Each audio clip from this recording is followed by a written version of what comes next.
సమాచారం అంటే పారదర్శకత, అంటే ట్రాన్స్పరెన్సీ ఉండాలి. సమాజంలో ఏం జరుగుతుంది, దేశంలో ఏం జరుగుతుంది, ప్రజలకు అన్నీ అందాలి. అయితే ఇంకో పక్క privacy, transparency versus privacy. Privacy అంటే ఆంతరంగిక స్వేచ్ఛ, వ్యక్తిగత స్వేచ్ఛ. Puttaswamy and others versus Union of India 2017లో right to privacy is a fundamental right అన్నారు. ఆ తర్వాత మన డేటా అంతా ఇప్పుడు అంతా కూడా డిజిటల్గా అవైలబుల్ అవుతుంది. కాబట్టి 2023లో భారతదేశంలో digital personal data protection act వచ్చిందనమాట. యాక్ట్కి సంబంధించి ఇప్పుడు రూల్స్ ఫ్రేమ్ చేస్తున్నారు. అంటే ఒక పక్క ట్రాన్స్పరెన్సీ, పారదర్శకత ఉండాలి, ఇంకో పక్క వ్యక్తిగత స్వేచ్ఛని, ఆంతరంగిక స్వేచ్ఛని కాపాడాలి.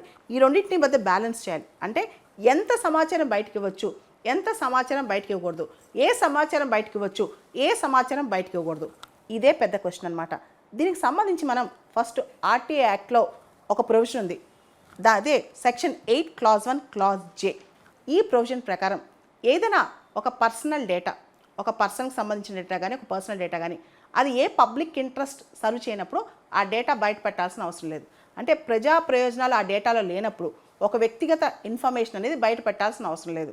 అదేవిధంగా ఏ ఇన్ఫర్మేషన్ అయితే నువ్వు పార్లమెంటేరియన్స్కి ఇస్తావో, స్టేట్ లెజిస్లేటర్స్కి ఇస్తావో ఆ ఇన్ఫర్మేషన్ బయట పెట్టవచ్చు. అదేవిధంగా ఏ డేటా అయినా ఒక వ్యక్తి కనుక ప్రైవసీ రిలేటెడ్ డేటా ఉంటే ఆ డేటా బయట పెట్టడానికి లేదనమాట.